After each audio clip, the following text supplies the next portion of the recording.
deal is being struck in some market is made to seem more attractive than it actually is, because a large number of the users from those transactions do not have the market force. They're unborn, or they're animals, or plants, or mountains and lakes that cannot speak. So you have a problem. You have an epistemic problem of profound proportions, which is systematically ignored by market environmentalists. How do you assign a number to a vanishing rainforest? How do you assign a number to things you don't even know about when less than 2% of the species on the planet have even been identified, and a fraction of those 2% of the species have been named? We don't know a whole lot of things about which we want to put numbers. I will close by saying that when the drug pharmaceutical companies, they come to India looking for herbs to patent, they don't go to the Nobel laureates, they don't go to the Amartya Sens, they go to indigenous communities, they go to old women who probably won't know a word of your language, but know about at least 1,000 herbs in that forest of theirs. And then these companies will go and test these herbs in their own ways, and then patent them as though they invented it, and then draw royalties and so on. So the whole industry of biopiracy is flourishing on the grounds of this sort of theft of indigenous funds. I think I'll stop here and let Alejandro line up. One more thing. The microeconomic method of dealing with environmental problems, which is to internalize externalities and so on, is actually a sort of red herring. We argue that the larger forces that are driving environmental destruction are actually not microeconomic, they're macroeconomic. They're driven by powerful policies which are directed to these financial markets. The environmental consequences is the side effect, byproduct, the collateral damage of the operation of these policies. So I'll let Alejandro talk about the sort of policy reform that needs to be brought about in the U.S.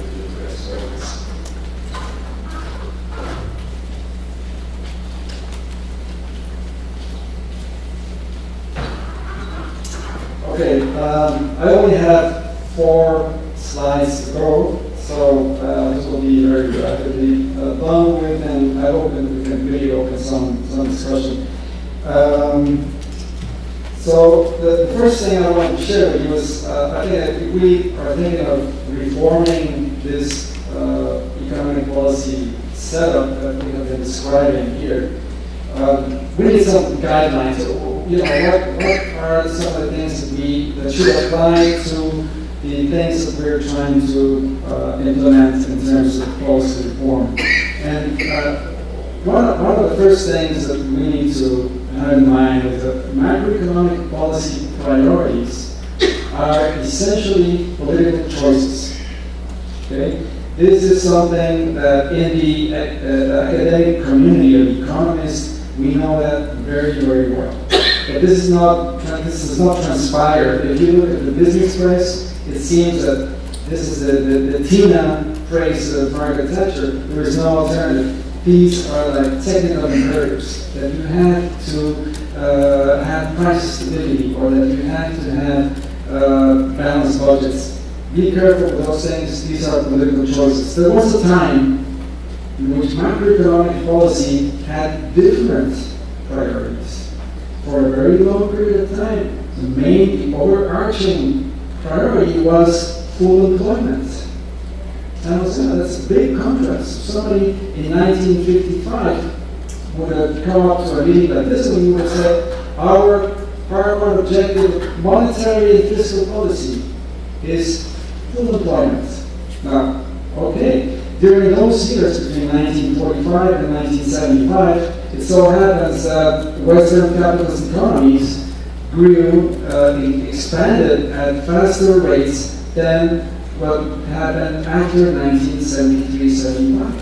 Since 1973-75, the growth rate of these countries has been less than the period between 45-75. So just bear in mind that, hey, there is a debate, and I'm not coming here to tell you that we know what the truth is, But there is a debate. These are political choices. So one of the things that I would like to propose is let's start to put on the table as the paramount objective for macroeconomic policies, sustainability.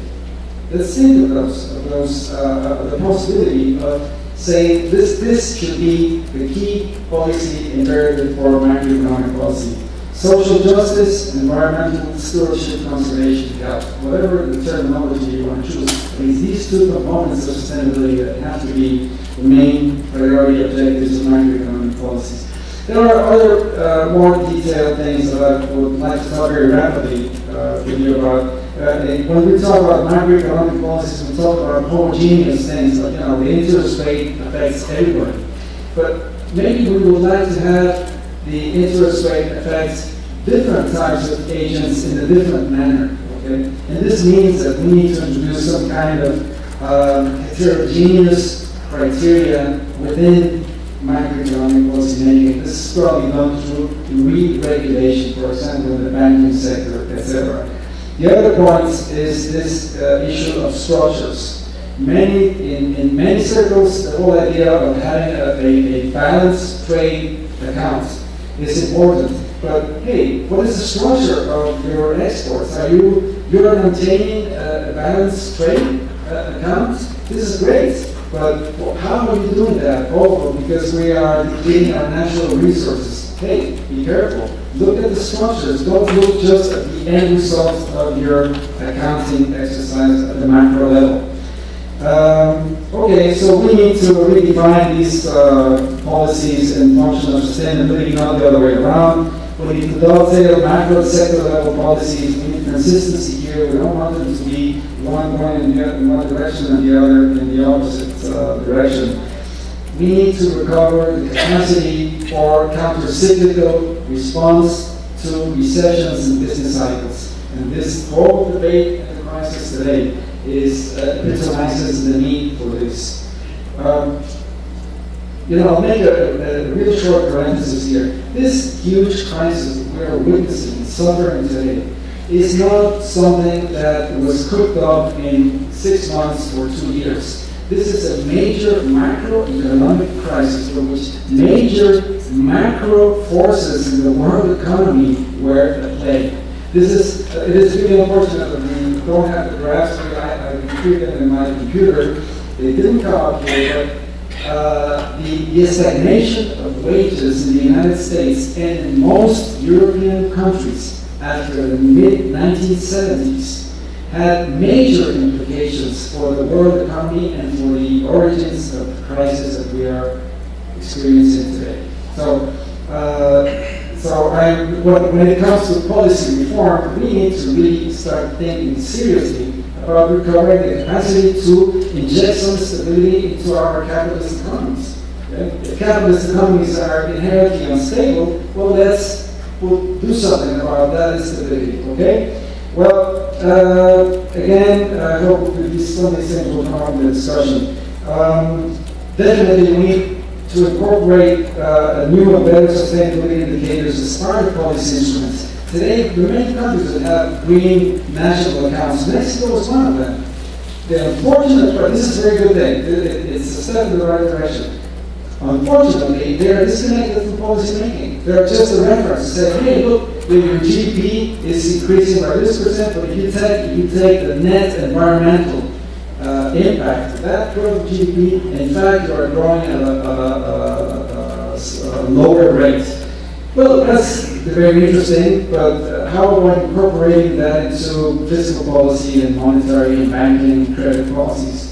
Well, to do something about it, because this is the way in which we can harness and control the economic forces that are driving the destruction of the environment today. Okay, and we need also to recover the capacity of the state to finance long-term investments, but also, I would say, the capacity of the state to reorient development strategies. And of course, this means not any kind of state. We're not friends of totalitarian, non-democratic states, corrupt, etc. We don't want that. When we say recover the capacity of the state, it means a lot of work in terms of democratic building of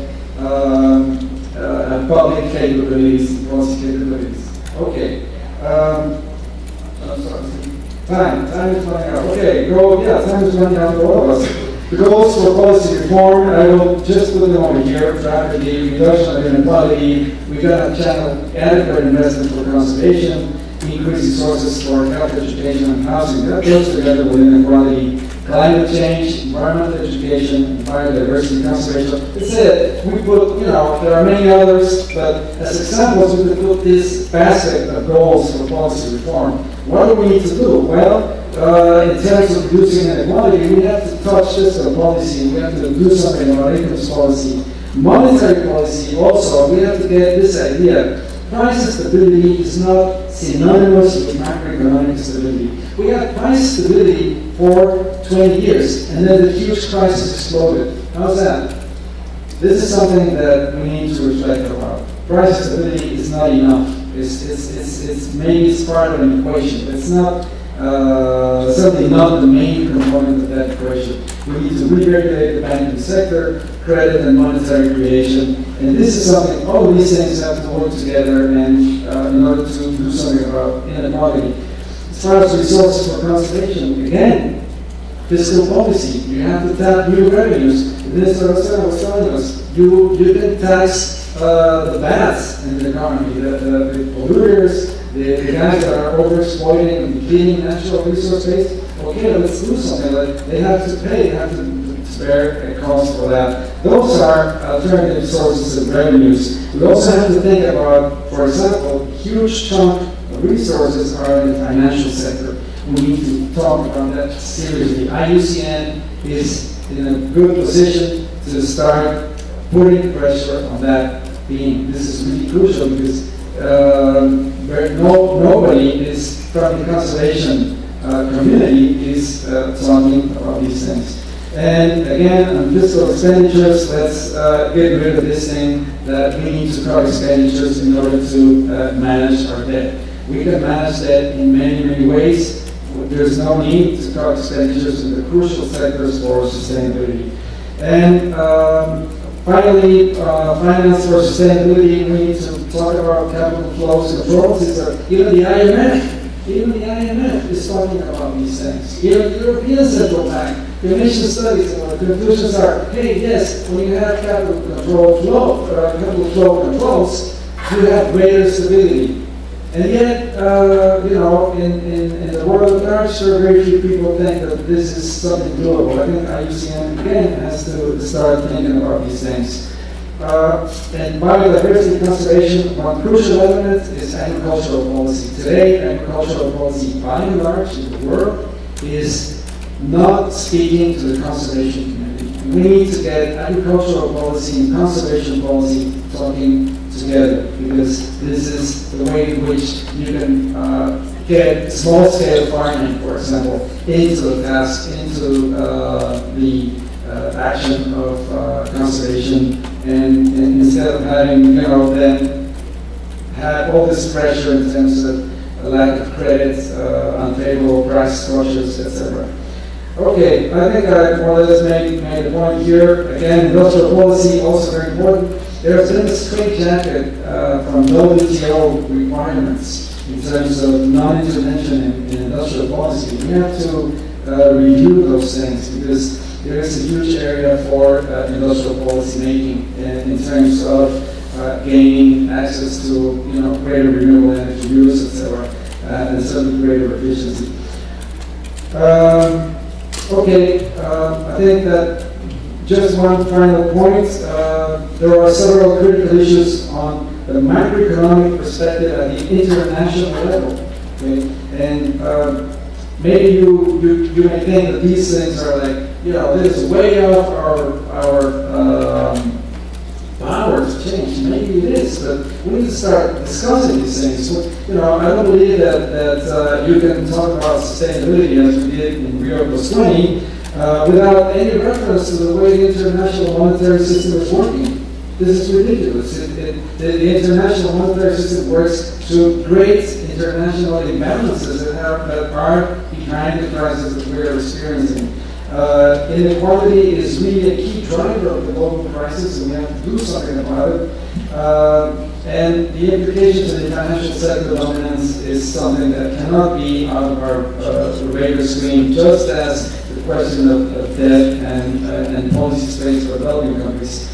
And also the concentration of market power in large corporations. So these are some of the crucial things. Look at the last item here.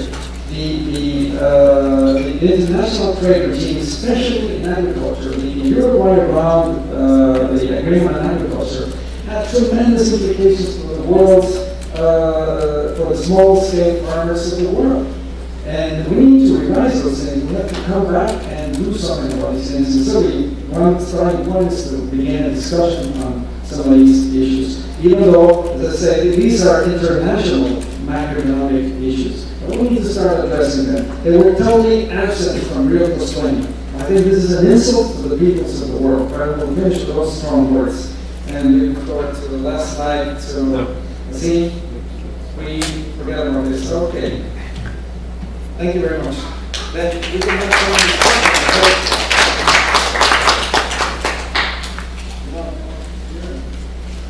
Hope we have some questions.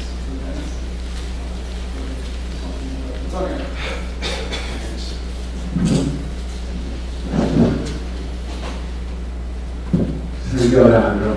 Firstly, we're very against the green economy. I come from the Philippines. We don't believe in commodification.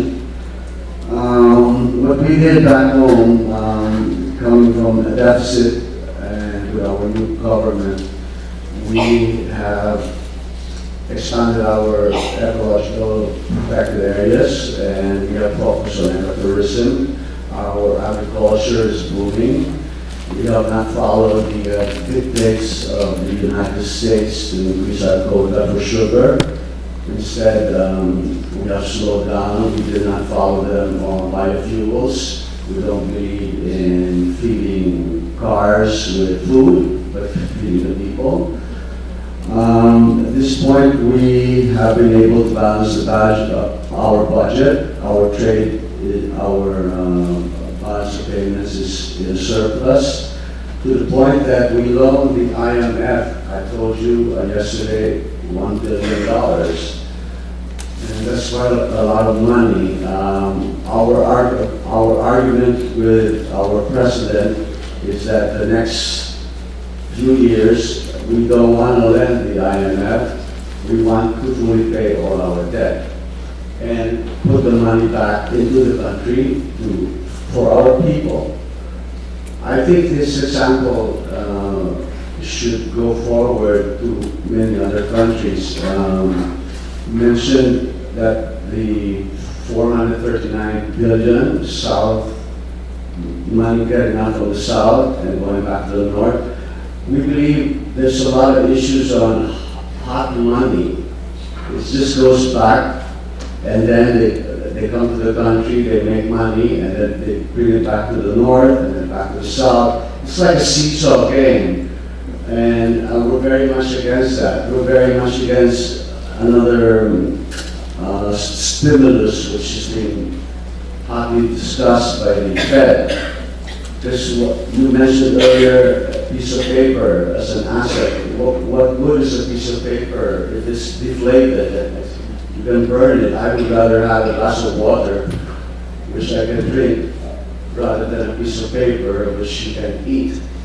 And I just wanted to share this because it's working well in our country. We have reformed many of our policies, and I thought I'd share this with the audience. Thank you very much.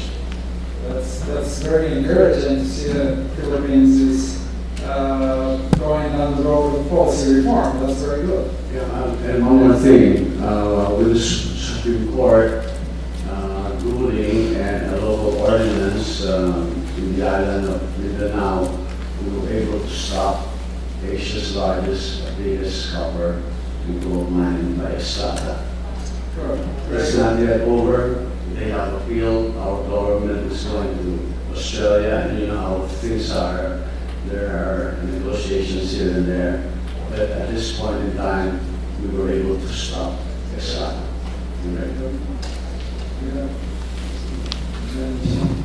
Thank you very much. My name is Spencer Thomas from Grenada, and I think we just had a couple of hours of very intriguing presentation. Thank you very much for it. I think I am personally living here incomplete to the extent that I think we should have spent maybe a longer period on this presentation. Because, so maybe you might, maybe before this meeting, have the slides available so that we can have a look at it closer, because I believe that you have stimulated some sort of thinking here, and we wonder why such thinking is not infused in current international debate. So maybe you might want to respond to that. But specifically, my question has to do with I think the key message that anyway has not been lost. And the sense is that there is no silver bullet, but to the extent that some of the issues that you raised, for instance, you mentioned the nexus between the cost of low inflation and the social cost of low inflation. But there is also a very social cost of high inflation. So the issue is where do we go? You also spoke about the dangers of the doctrine of macroeconomics, but you also mentioned the issues of microeconomics. So again, we need to see where we are. The question is, how do we get this